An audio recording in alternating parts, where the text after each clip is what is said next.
So my name is Morgan Feeler, and tonight I will be covering how people develop through their lifespans and the various stages of life through chapter number 4 of our psychology textbook. First of all, there are 3 main stages of life that are broken into broad categories. These categories are like from birth and their prenatal development, and then from infancy to childhood, and then adolescence and your adulthood. And then each of these stages are further broken down. We're going to start with birth and prenatal development. So first, through birth and prenatal development, attachment styles are developed through habituation. This is first seen through the development of stranger anxiety. So basically that is where a child begins to recognize familiar faces, like their parents or families that they're exposed to on a daily basis. And so once they recognize these familiar faces, when they see people that they don't recognize, they get anxiety over it, like the stranger anxiety, hence the name. Next, attachment is developed typically through familiarity and affection. So someone that's constantly being seen, familiarized, they'll have and then also the same thing with repeated affection.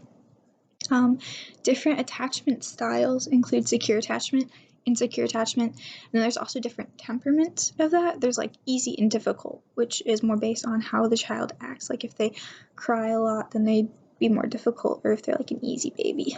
And in addition, insecure attachment can later turn into anxious or avoidant attachment.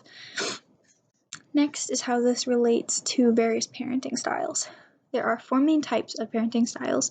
The first being authoritarian, where parents impose very strict rules, but they don't necessarily explain the reasons why they have the strict rules. They just expect the child to believe what they're saying and then just go by it. Next is permissive parenting, where they're almost backed off and they don't really demand very much. They have a presence, but it's not very strong in their child's life. Next, there's negligent parenting, where they're almost completely uninvolved in their child's life. They don't take care of the kids. They're just negligent, and they don't take care of their needs. And then finally, there is the authoritative parenting style, which is a good balance between exerting control and then allowing discussion.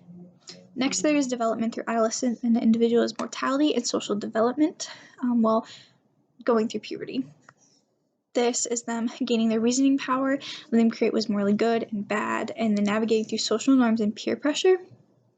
This can be impacted through nature of what's normally deemed, and then nurture through their families and their peer pressure.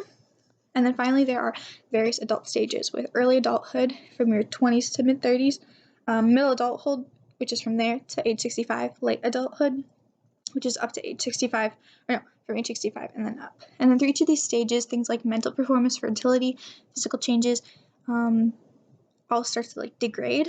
And then the mind also ages, which is seen through taking longer to solve puzzles or not noticing cars approaching from the sides. And then another important factor is the social clock, which is different than your biological clock. It's a timeline of an adult's life when they should be getting married, having children, retiring, etc. And this can lead to added levels of stress and anxiety for an individual.